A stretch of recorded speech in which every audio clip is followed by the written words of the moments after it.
On the floor, vomits glistening. That's right, it's beginning to smell a lot like Christmas. Once again, it's beginning to smell a lot like Christmas. And I remember one of my fondest Christmas memories. It was when the dog used to eat tinsel and throw it up. He did. The dog really did that. The dog ate tinsel off the Christmas tree and he vomited it back up on the floor.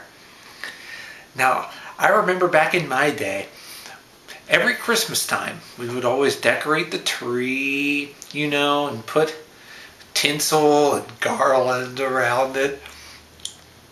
But if you put tinsel near the bottom of the tree, the dog would come along and eat it. And then later on, you'd find a big puddle of shiny, tinsely vomit on the floor. Right there on the carpet, and stained the carpet permanently. So after that, the carpet was ruined. And we always had to find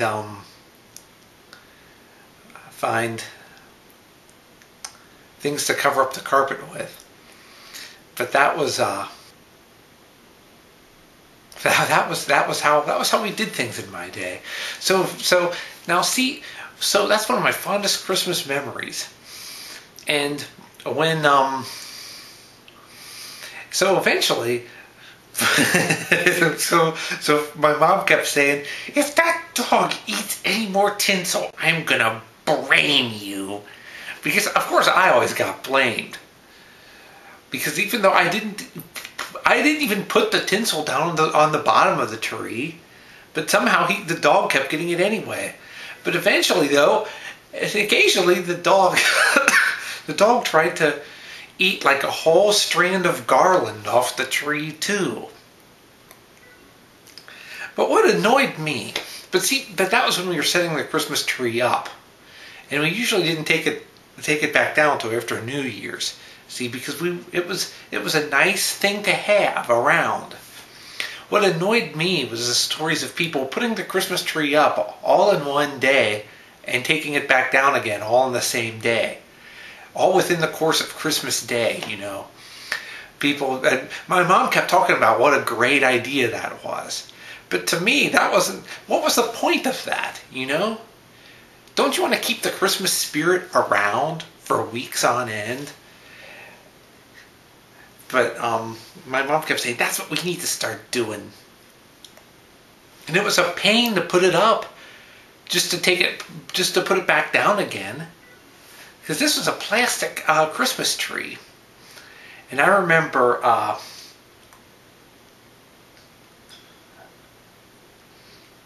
and one of the, and they had a strong my parents had a strong disliking of Christmas trees that stayed up for too long. Like you would hear about something about like they would talk about so and so it could be like January 2nd or something, and they would say so and so still hasn't taken down their Christmas tree yet. And they would be like, I can't believe that they haven't taken their Christmas tree down yet. It's already January 2nd. But isn't the point of putting up a Christmas tree, really, maybe it should just be left up a year round. But I remember when the dog used to eat tinsel. It's kind of like all the stories of people passing gas every Christmas in later years.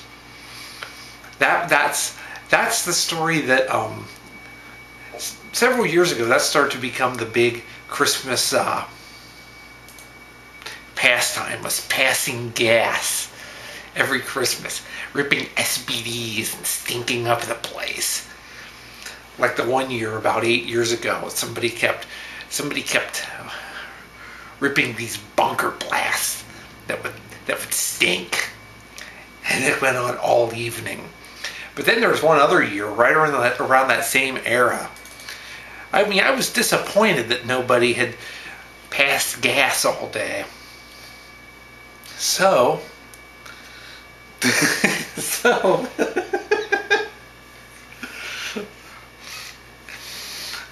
But one day, well, nobody had passed gas all day, but then we were just getting ready to leave, and then the telltale odor started wafting through the air. So finally, I said, "It happened! It happened! Yay! It happened!" And the Christmas was saved.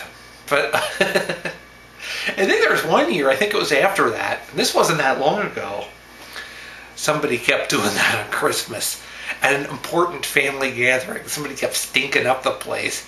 And then finally, somebody ripped an LAP. They did. They really did. Now, some of the best Christmas toys. I remember there was a Christmas toy I got when I was about 5 years old. It was like this little, it was like this toy train that was in all these bright colors and stuff. But I was about 5 years old when I had that. But I remember one year I got, what was it I got one year that was so cool? I think that might have been the same year I got no, I don't know. But see, we were satisfied if that was all we got. But there's one toy though. Back in the 70s, there's one toy that I just didn't get the point of. It was called Sesame Street Rub-a-Dubs. Do you remember this toy? And I can't find anything on the internet about it. But it was a toy back in the 70s. It's called Sesame Street Rub-a-Dubs. Not Repub-a-Dubs, but Rub-a-Dubs. And this, now usually Sesame Street put out some pretty good toys, you know. I mean, I was a Sesame Street kind of guy.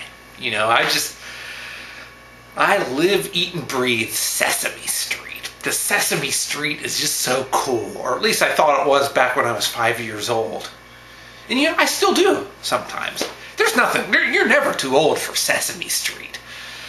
But I remember when I was about 5 years old, there was this toy called Sesame Street Rub-a-Dubs. And all it was, you would take a it was just a raised, a little raised piece of plastic with a little embossed Cookie Monster on it. And you would stick it under a piece of paper and take a crayon and rub over it. So the outline of Cookie Monster would appear on your paper. What's the point of that? There's no creativity in that. Now, usually Sesame Street did have pretty good toys, but that wasn't very, you know, creative. Even when you're only 5, you know. So I think I had that toy, and I think I used it about once before I just got bored with it. But that was, but it was a Sesame Street themed toy. It was. Another toy, the Sesame Street actually put out this art set that had a box of crayons, and the crayons were all things like Cookie Monster Blue and Ernie Orange was one of them. It was, but that's how it works. That might actually be mentioned on the internet somewhere. That wouldn't surprise me at all, because that was a much more creative toy, so it was probably pretty popular. And this is before the days of Tickle Me Elmo. And this is also before the days of the Big Bird thing that used to talk. See, I remember, I was too old for Sesame Street when they came out with this, but I know for a while they came out with like a Big Bird doll that would talk, and its beak would move like this. So, in the Sesame Street art set, I remember it came with markers. So of course that was cool too. And watercolors.